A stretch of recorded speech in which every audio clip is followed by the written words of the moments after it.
Bismillahirrahmanirrahim. Assalamualaikum warahmatullahi wabarakatuh. Kabar teman-teman semua bagaimana? Apakah semua baik-baik saja? Saya berdoa semoga teman-teman sehat walafiat dan begitu juga keluarga yang ada di rumah juga sehat semuanya. Baik, hari ini cuaca di Jogja cukup mendung, tapi walaupun mendung kita tetap kuliah. Oke, baik. Hari ini kita akan membahas bab baru, yaitu tentang penagihan pajak. Pada prinsipnya bab ini termasuk bagian dari bab tentang pajak 2 ya.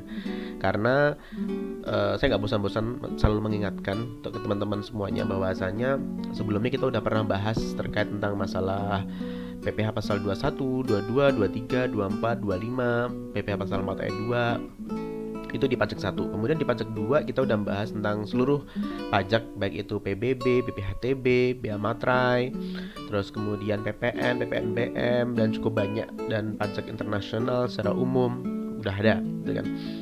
Dan kemarin terakhir tugas dari saya adalah yaitu kalian membuat essay terkait tentang perpajakan di era digital. So we want to see what your opinion about taxation in digital era gitu. Nah, cuma kita hari ini kita akan mungkin agak sedikit loncat ya, sedikit loncat tentang penagihan pajak. Sebelum saya membahas penagihan pajak, saya mau sedikit mereview tentang point of view yang telah kalian berikan dalam essay kalian.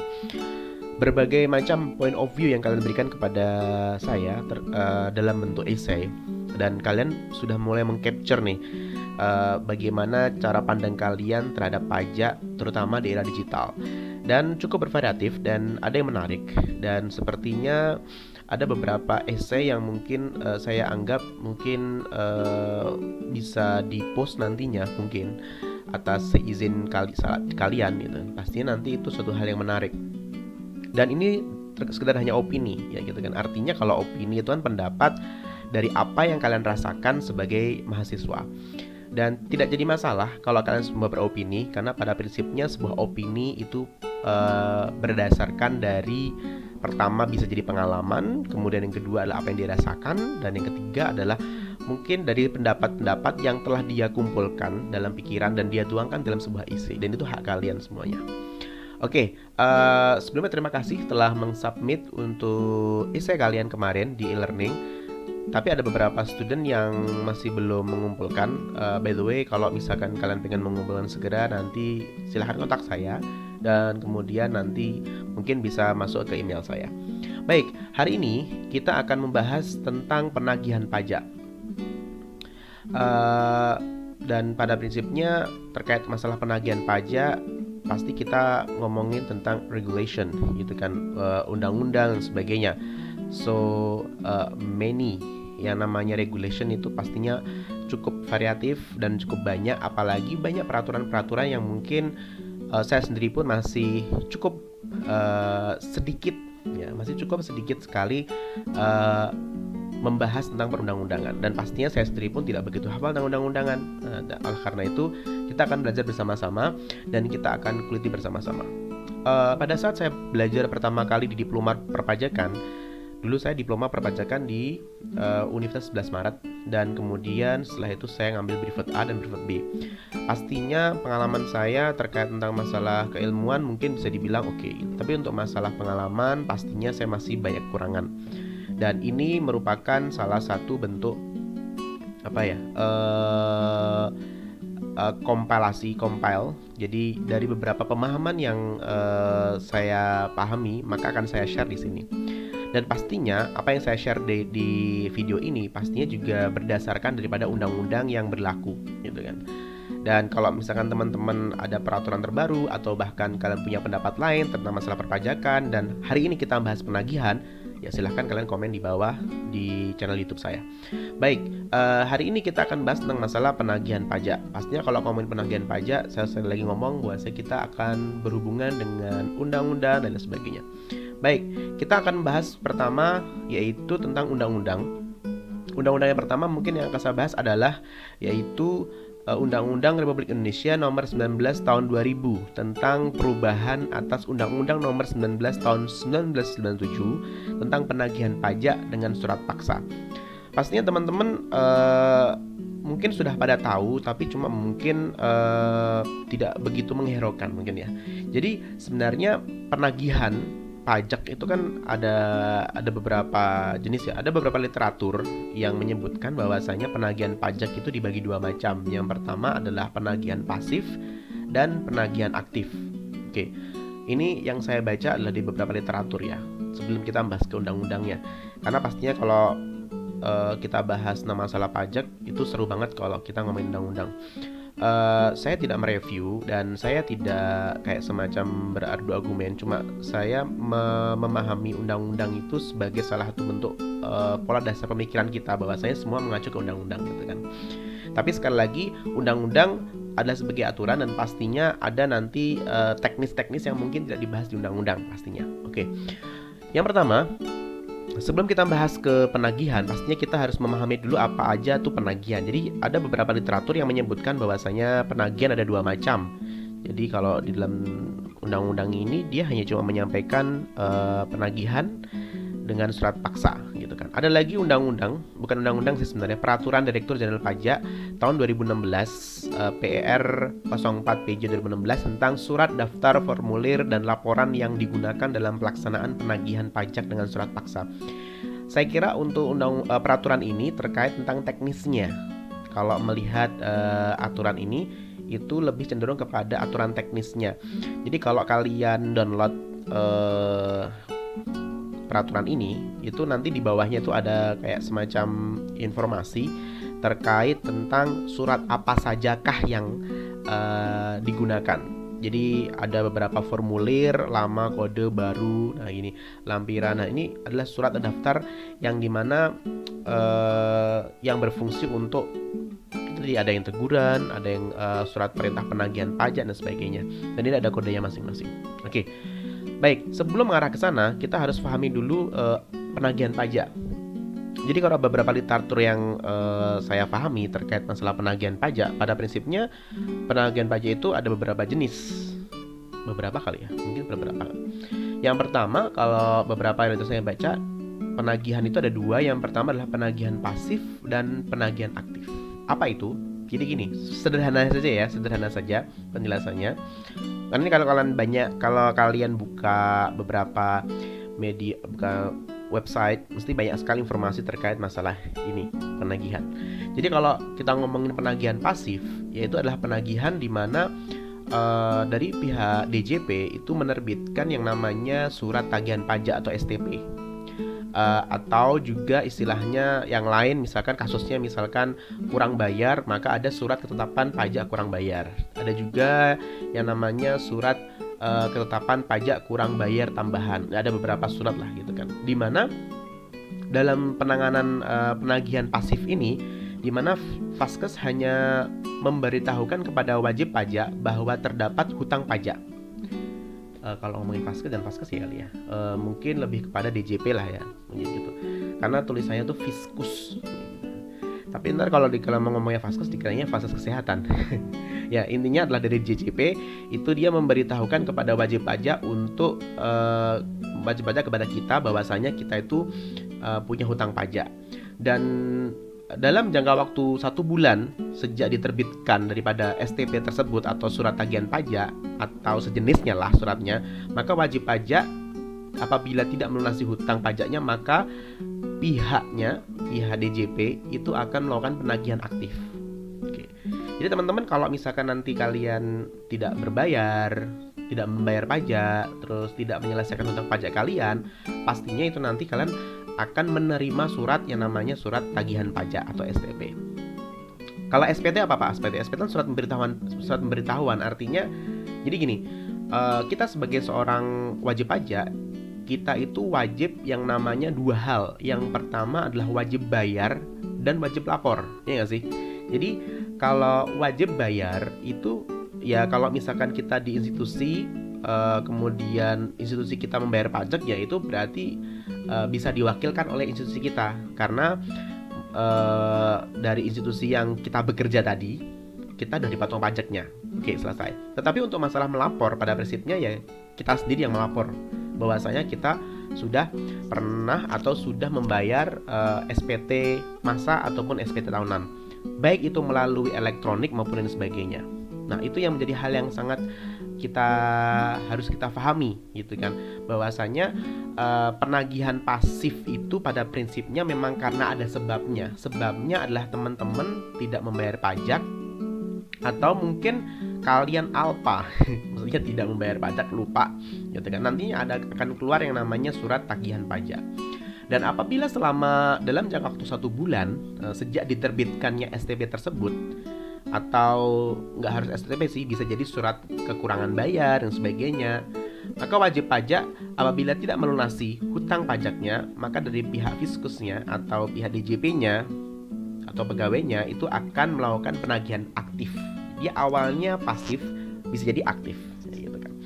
Nah, kalau dalam undang-undang ini dia tentang penagihan pajak dengan surat paksa. Actually kalau kita ngomongin penagihan pajak dengan surat paksa, berarti ini sudah levelnya tuh sudah kayak ibarat kata susah banget ditemuin karena saking sibuknya kali ya. Sampai lupa bayar. Oke, terus kemudian itu penagihan pasif ya. Kemudian ada yang kedua, ada istilahnya penagihan aktif. Oke, kita masih ngomongin di bagian depan dulu aja ya penagihan ini. Oke, penagihan aktif di sini maksudnya adalah ya penagihan yang memang kelanjutan daripada penagihan pasif tadi gitu. Dan dalam penagihan aktif pastinya DJP itu bersama juru sita pajak berperan aktif dalam tindakan sita dan lelang. Tapi pastinya itu berproses ya teman-teman. Tidak hari itu juga gini-gini langsung, tidak, tapi berproses gitu kan. Dan biasanya mengarah ke teknis sih, seperti itu sih. Nanti ke teknis, dan itu biasanya udah diatur dalam aturannya, bagaimana cara menyita, bagaimana cara melelang dan sebagainya. Oke, baik, itu jadi ada 2 hal, yaitu penagihan secara pasif dan penagihan secara aktif. Pastinya kalau teman-teman setelah selesai S1 ini kemudian kerja di kantor, terus kemudian bagi Anda yang setelah ini menjadi seorang wirausaha dan Anda punya NPWP, so you have to ensure that you have to pay gitu kan. Itu yang harus dipastikan, dan jangan lupa untuk give the report gitu, baik itu secara elektronik maupun manually kalian datang gitu. Pastinya teman-teman sudah paham, makanya awareness yang diterapkan dalam self assessment system itu harapannya mereka sadar bahwasanya ya gue penghasilan dan gue punya pendapatan, dan saya punya NPWP, dan sebagai warga negara Indonesia yang baik, maka mau tidak mau saya harus membayar pajak. Dua hal yang melekat daripada orang yang memiliki NPWP, yaitu adalah wajib bayar dan wajib lapor. Kalian kalau memang benar-benar istilahnya sadar dan aware terhadap pajak, maka mau tidak mau teman-teman memang harus melakukan hal seperti itu. Dan dari pihak DJP pastinya sudah akan melakukan langkah-langkah preventif untuk menanggulangi yang adanya sampai ada tagihan paksa atau surat paksa. Makanya muncul ada namanya penagihan pasif dan penagihan aktif. Oke, itu terkait tentang penagihan. Oke, sekarang kita masuk ke satu persatu. Untuk surat paksa nanti kita bahas. Oke, untuk undang-undang, sekarang kita akan bahas undang-undang yang pertama. Kita bahas aturan yang pertama adalah Undang-Undang Republik Indonesia Nomor 19 Tahun 2000, dan ini adalah termasuk perubahan yang ketiga nggak salah ya. Iya, ketiga. 1, 2, 3. Nah, yang ketiga. Berarti ini termasuk yang keempat gitu ya. Jadi ini perubahan yang dimana perubahannya adalah tentang penagihan pajak dengan surat paksa. Jadi pada saat saya membuat video ini, hari ini juga buatnya. Hari ini saya buat tanggal 15 bulan 6 tahun 2020 jam 9.245. Artinya saya cek memang pada prinsipnya belum ada aturan terbaru sih gitu kan.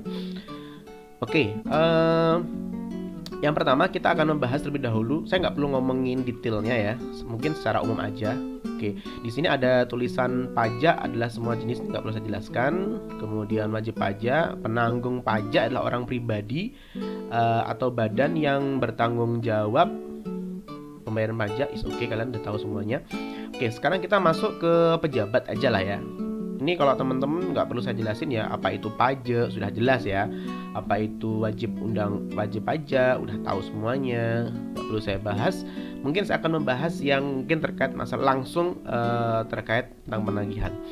Nah, di sini ada pejabat nih ya. Ini pejabat adalah pejabat yang berwenang mengangkat dan memberhentikan jurusita.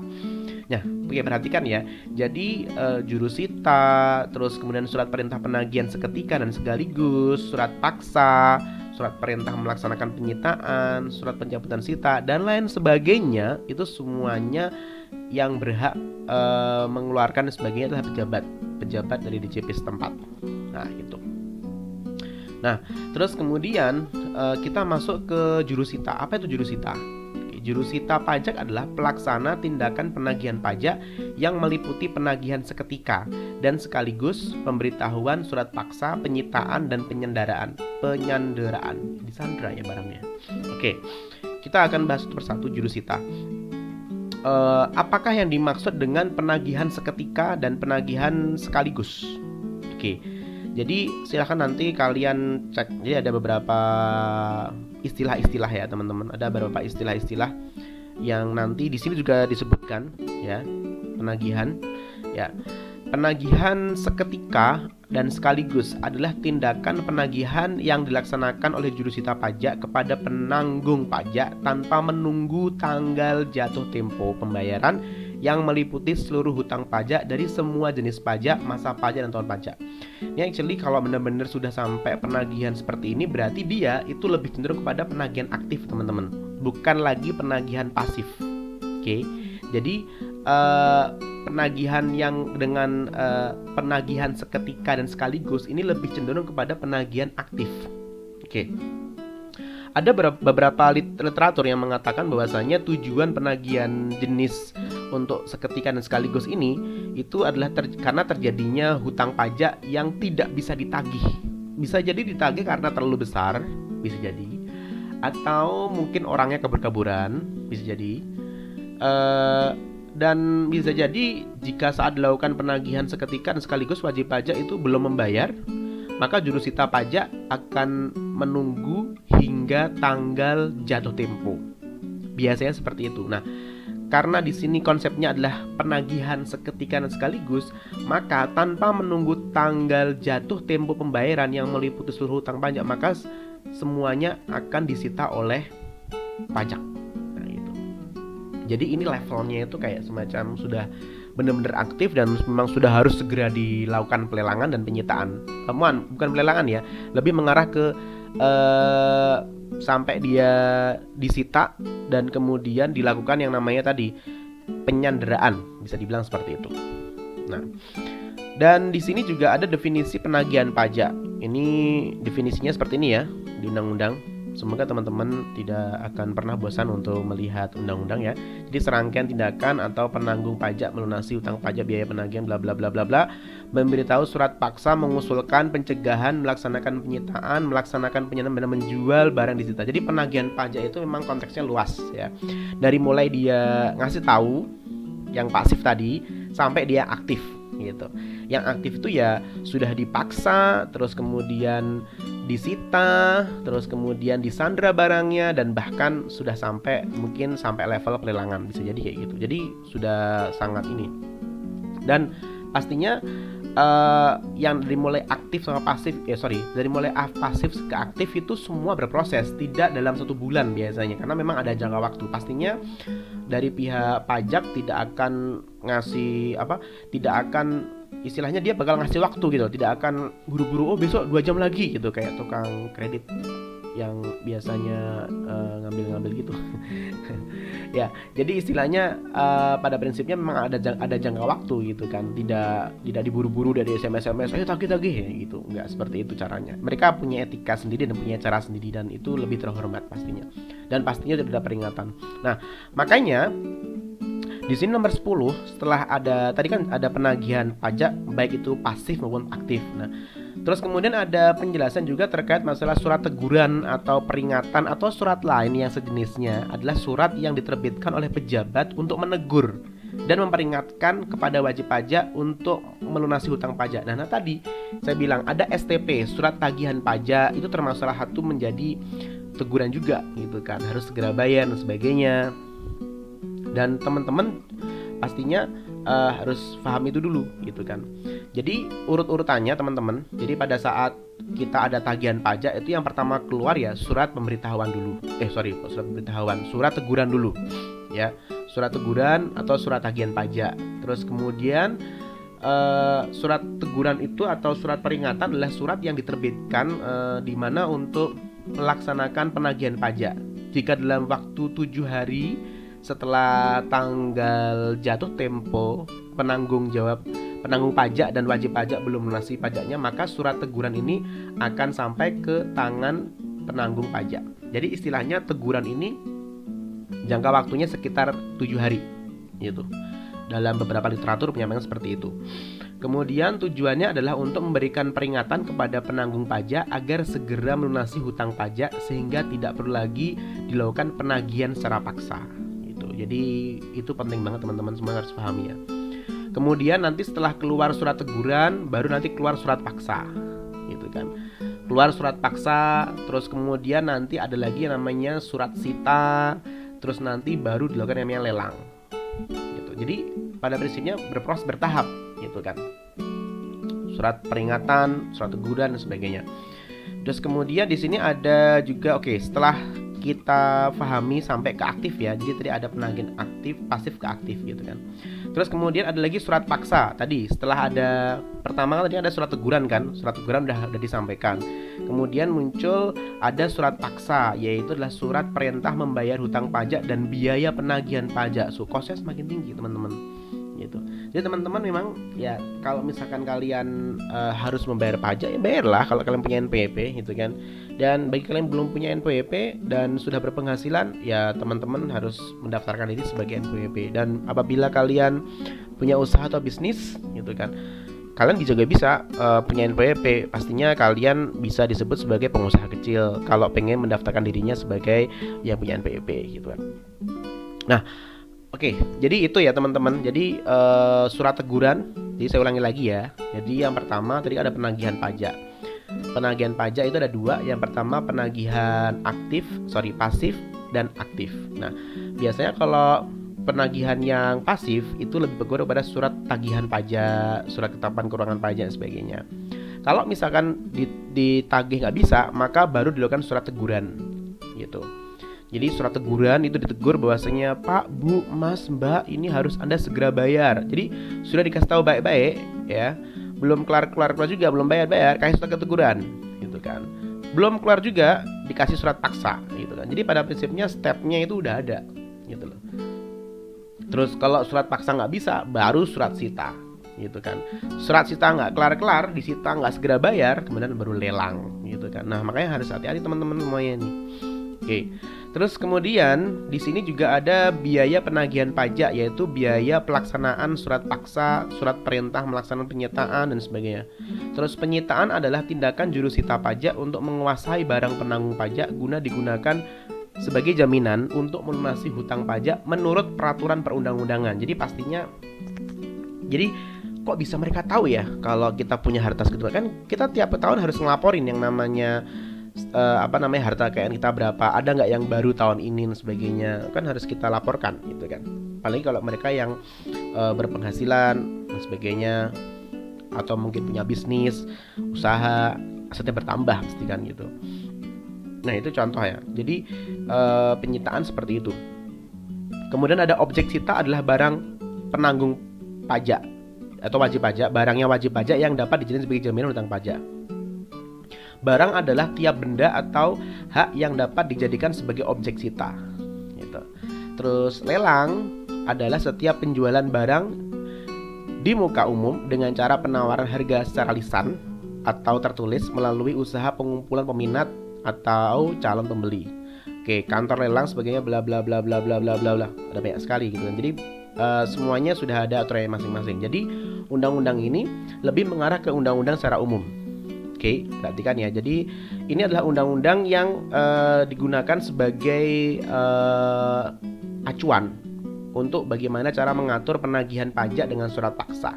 Dan pastinya surat paksa itu keluar itu pastinya sudah melewati beberapa proses. Jadi tidak tiba-tiba langsung di surat paksa atau tidak, gitu kan. Sudah melewati beberapa proses. Tadi saya bilang dasar penagihannya ada penagihan yang secara pasif, kemudian penagihan secara aktif. Oke, terus anyway kalau kita ngomongin masalah penagihan itu mesti ada kadaluarsanya. Jadi kapan kadaluarsanya penagihan pajak? Jadi penagihan pajak itu pada prinsipnya dapat dikatakan kadaluarsa itu jika telah melampaui batas waktu penagihan, yaitu sekitar 5 tahun terhitung sejak penerbitan dasar penagihan pajak. Apabila penagihan pajak kadaluarsa, maka penagihan pajak tidak bisa lagi dilaksanakan karena hak untuk penagihan atau utang pajak tersebut sudah dianggap gugur. Jadi mau tidak mau penagihan pajak itu kalau udah dikeluarkan ya memang harus segera ditagih dan harus segera dibayar gitu. Itu untuk kadaluarsa penagihan pajak. Jadi makanya orang kalau udah keluar suratnya maka harus ini teman-teman harus sebelum waktunya habis harus segera dilelang gitu. Karena memang itu ada masanya gitu. Oke, itu ya teman-teman. Jadi itu yang harus kita pahami bagaimana proses tentang penagihan surat paksa, penagihan pajak pasif, aktif, kemudian urut-urutannya ada surat yang pertama tadi apa? Surat untuk tagihan ya, surat tagihan pajak, terus kemudian udah ada tagihan masuk dan sebagainya, terus aktif, maka kalau tidak bisa maka masuk ke aktif nanti dimulai surat teguran tadi saya bilang. Setelah teguran kemudian muncul yang namanya surat paksa, kemudian setelah surat paksa keluar baru surat sita, kemudian baru lelang. Nah biasanya kalau lelang itu dalam setahu saya itu lelang itu biasanya dilakukan dalam waktu sekitar 2 minggu ya, 14 hari lah, saya lupa ya, entah kurang lebih mungkin sekitar 2 mingguan atau 14 hari setelah diterbitkan pengumuman lelang. Jadi nanti wajib pajak tidak melunasi maka setelah itu jangka waktunya sekitar 14 hari setelah diterbitkan itu pengumumannya lelang. Jadi lelang, sekali lagi saya ulangi lagi ya, lelang akan dilakukan jika dalam waktu 14 hari setelah diterbitkan pengumuman lelang. Jadi setelah diumumkan lelang 14 hari kemudian baru dilakukan pelelangan gitu. Dan dipastikan bahwasanya memang wajib pajak tidak dapat melunasi hutang pajaknya gitu. Oke, itu terkait tentang penagihan pajak. Oke, selanjutnya ini ada banyak sekali masalahnya istilah-istilahnya, jadi nggak mungkin saya akan bahas satu persatu dan kalian bisa baca sendiri. Dan kalau nanti pas kalian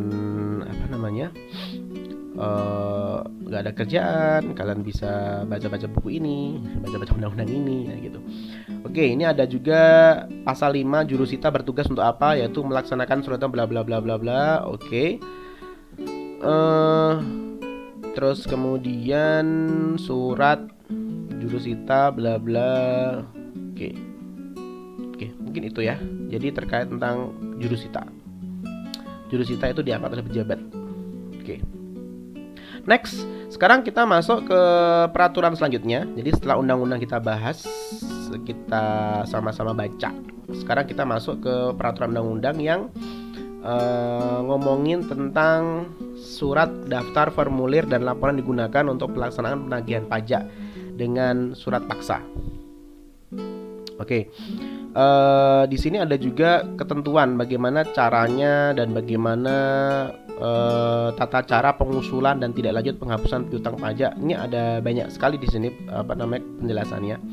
Oke. Kalian bisa lihat di bagian belakang. Ini ada peraturan tentang surat daftar dan sebagainya. Nih, oke, mana tadi? Nah, ini surat daftar formulir dan laporan yang digunakan dalam pelaksanaan penagihan pajak itu dengan surat paksa. Jadi pastinya surat-surat seperti ini itu yang nantinya akan keluar pada saat memang ada teguran, kemudian ada tagihan dan sebagainya. Oke, kok tagihan sih? Ada surat paksa, maksudnya mohon maaf. Ada surat paksa, ada surat perintah penagihan pajak seketika dan sekaligus. Jadi saya bilang ini udah mulai aktif nih gitu. Oke, itu ya. Nah, ini nanti bisa kalian dapatkan di internet, bisa kalian download sendiri dan kalian bisa baca-baca terkait surat daftarnya seperti itu. Oke, saya mohon maaf, saya ada beberapa hal yang mau saya bahas sebenarnya di biaya penagihan tadi, mana ya? Biaya penagihan. Oke. Ini. Perhatikan ya.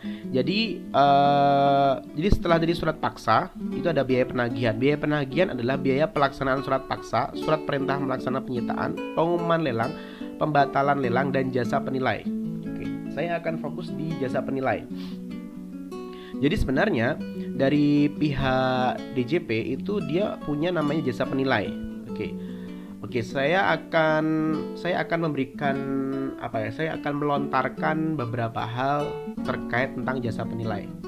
Oke, jadi kalau ngomongin masalah penilai, ya, itu ada beberapa hal sih teman-teman. Kalau kalian pernah dengar yang namanya appraisal, gitu, atau mungkin kalian pernah dengar yang namanya aktuaria.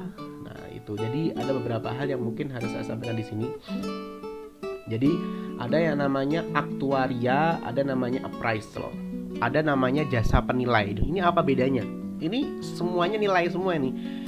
Istilah gampangannya kalau dalam bahasa itu mereka tuh semua menilai. Appraisal juga menilai, aktuaria juga menilai. Cuma mereka punya fungsi masing-masing teman-teman semuanya. Jadi jasa penilai itu.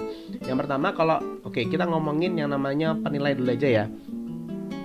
Kita ngomongin dulu apa itu yang disebut sebagai appraisal. Ya, appraisal.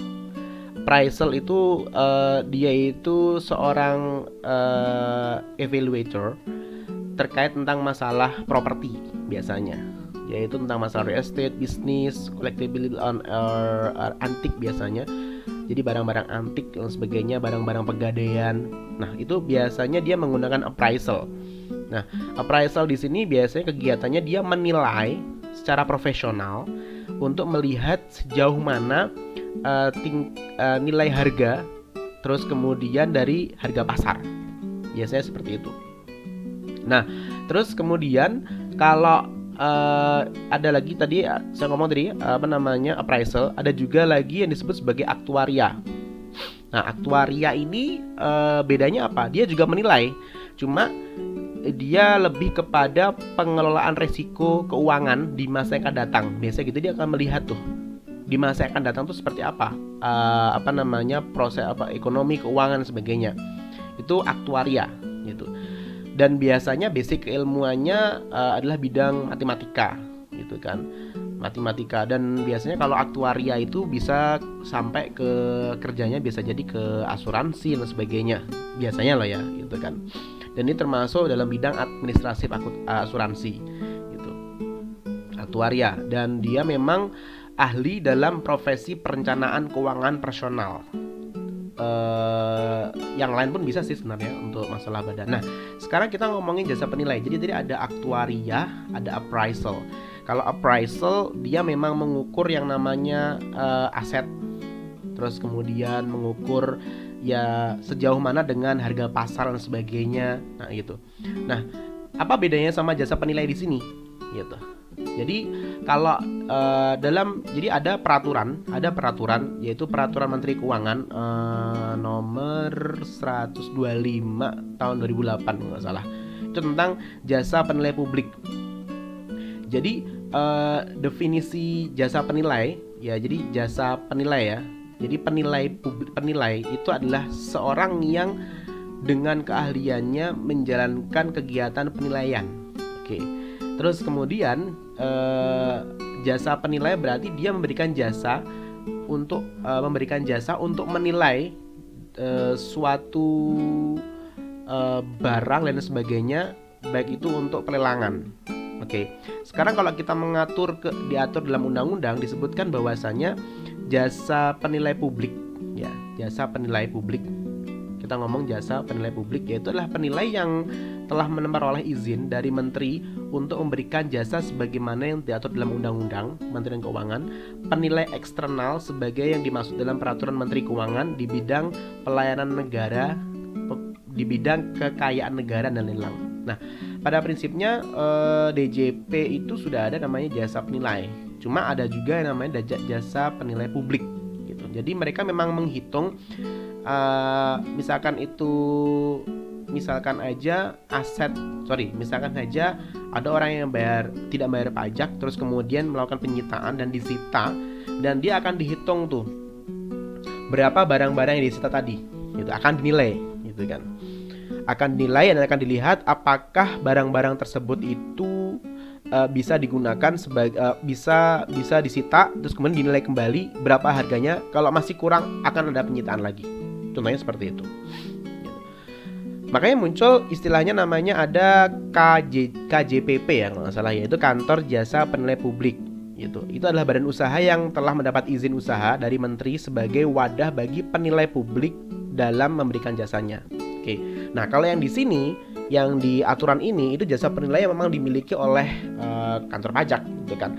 Yang mana tugas mereka adalah menilai dan memastikan berapa harga aset yang disita tersebut, dan apakah sudah bisa untuk memenuhi pembayaran hutang-hutangnya. Nah, itu contoh yang paling sederhana ya gitu. Dan pastinya teman-teman itu punya apa istilahnya ya? Ada penilaian tersendiri. Mereka punya kayak semacam form yang akan dilihat dan dihitung secara detail gitu kan. Berapa umur ekonomisnya dan sebagainya. Oke, itu terkait tentang jasa penilaian. Jadi teman-teman pada saat mendengarkan ini, pastikan teman-teman tahu bahwasanya biaya penagihan pajak itu ya segerombol ini. Nah, ini biaya pelaksanaan sebagainya. Oke, terus kemudian setelah kita tahu penagihan pajak dan sebagainya, sekarang kita masuk ke beberapa teknis ya, yaitu surat paksa. Tadi mana surat paksa? Oke, surat paksa adalah surat perintah membayar hutang pajak dan biaya penagihan. Nah, pada prinsipnya surat paksa ini memang mempunyai kekuatan eksekutorial. Jadi memang benar-benar literally dipaksa sih, dengan kedudukan hukum yang sama dengan keputusan pengadilan yang telah mempunyai kekuatan hukum tetap. Makanya pada saat kalau kalian menyaksikan acara televisi, terus kemudian ada di berita, kemudian ada penyitaan, ada beberapa kasus memang penyitaannya memang disebabkan karena penyitaan karena dia nggak bayar pajak, atau memang itu tanah sengketa, jadi disita karena mungkin dia kalah di Mahkamah Agung karena terkait masalah perselisihan masalah sengketa tanah gitu kan. Akhirnya yang punya rumah harus segera pergi gitu kan. Atau ada juga yang mungkin disebabkan karena memang dia punya hutang pajak, makanya harus harus diambil tuh tanahnya dan rumahnya dan sebagainya. Makanya surat paksa itu sekurang-kurangnya di dalam surat paksa itu ya. Jadi karena ini bersifat eksekutorial, jadi eksekusi gitu kan.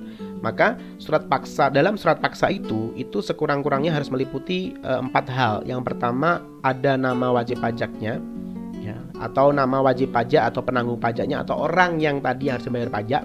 Kemudian dasar penagihannya apa?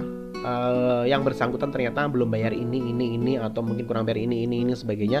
Terus besar utangnya pajaknya berapa dan perintah untuk membayarnya kapan gitu. Dan pastinya itu sudah ada ketentuannya.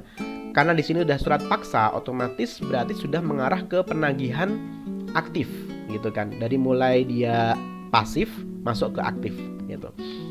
Terus pada prinsipnya setelah di dalam surat paksa itu kan muncul ada nama wajib pajak, dasar pengenaan penagihan, dasarnya apa, kemudian besarnya utang pajak itu berapa, terus perintah untuk membayarnya itu udah bagaimana.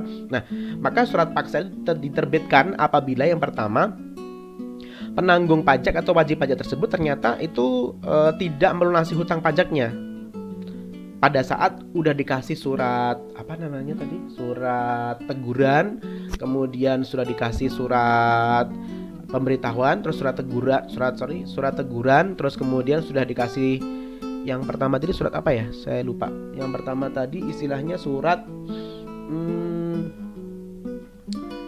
namanya surat sebelum surat tagihan namanya surat teguran ya. Surat tagihan, kemudian ada surat teguran, kemudian ada surat paksa. Nah, gitu. Surat paksa. Nah, itu wajib pajak tidak melunasi hutangnya, maka itu dimunculkan namanya surat paksa, gitu kan. Terus kemudian surat teguran dan surat peringatan atau surat yang sejenis. Yang kedua, jadi surat paksa diterbitkan apabila yang pertama wajib pajak tidak melunasi hutang pajak. Terus yang kedua, bagi penanggung pajak telah dilaksanakan penagihan seketika sekaligus. Jadi dia ini levelnya sudah dibilangin tapi kayaknya masih nggak mau bayar gitu. Jadi makanya tidak ada etikat baik gitu. Makanya dia keluar surat paksa. Kemudian yang ketiga adalah wajib pajak itu tidak memenuhi ketentuan sebagaimana tercantum dalam keputusan persetujuan angsuran dan penundaan pembayaran pajak. Nah, pastinya gini teman-teman. Pada saat terjadi surat tagihan itu teman-teman kalau kalian merasa keberatan, kalian bisa kok mengajukan kayak semacam banding gitu loh.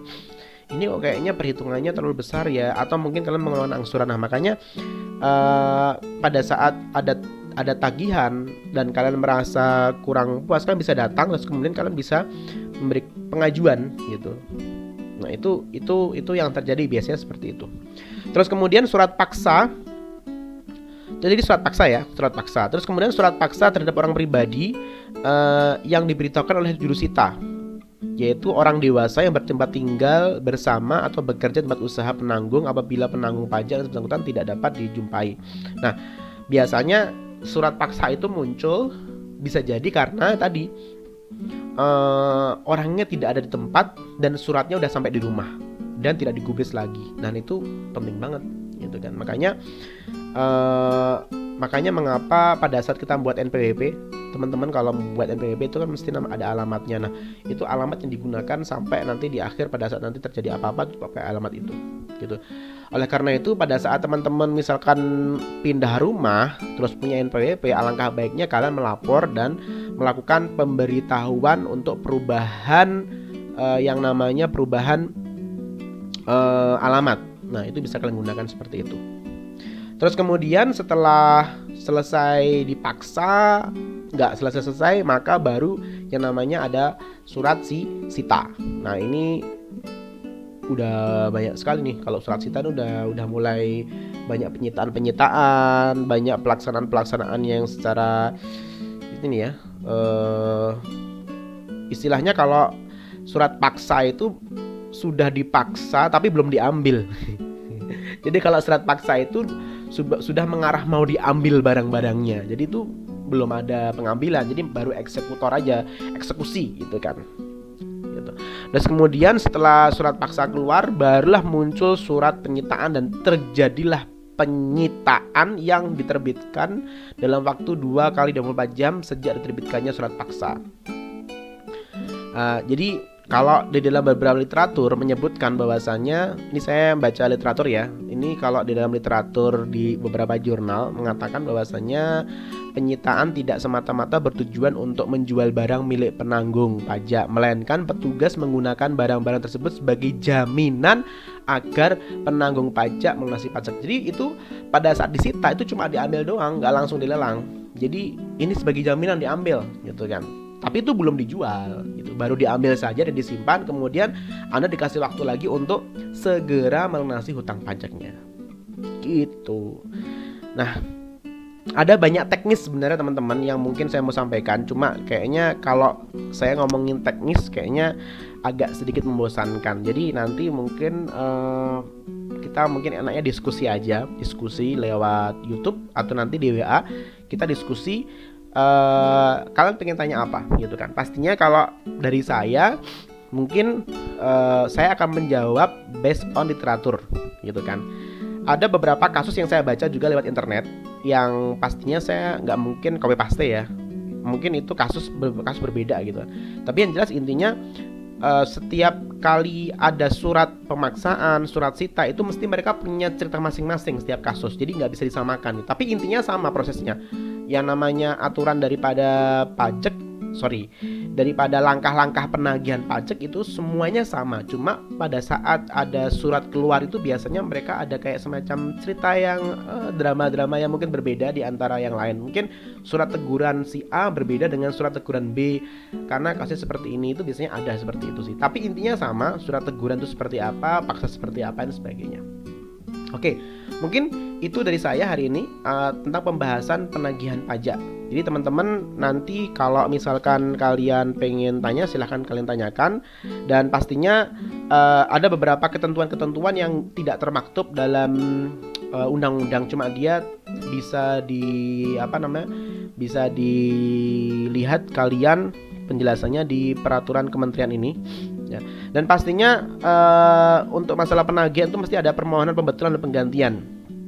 Jadi pada prinsipnya wajib pajak itu dapat melakukan pengajuan permohonan pembetulan dan penggantian gitu, terhadap surat teguran yang telah dia terima atau surat peringatan atau surat yang sejenisnya lah gitu kan.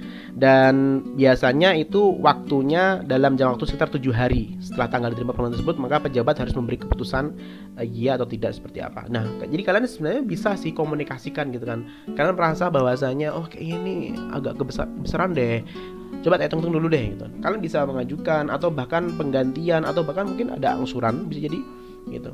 Nah, oleh karena itu teman-teman harus tahu bahwasanya konsekuensi daripada orang yang memiliki NPWP ada dua, yaitu wajib membayar pajak dan juga wajib melapor. Wajib bayar sama wajib lapor.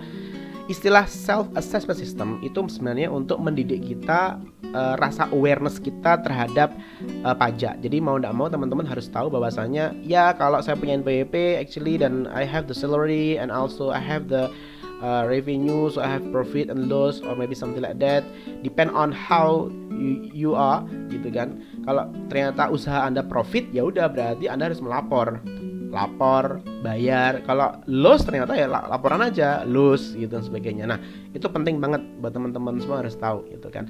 Apalagi kalau teman-teman pengen kerja di perusahaan, pastinya pemberi kerja kalian sudah memotong pajaknya dan tugas kalian adalah melapor bahwasanya Anda telah membayar pajak.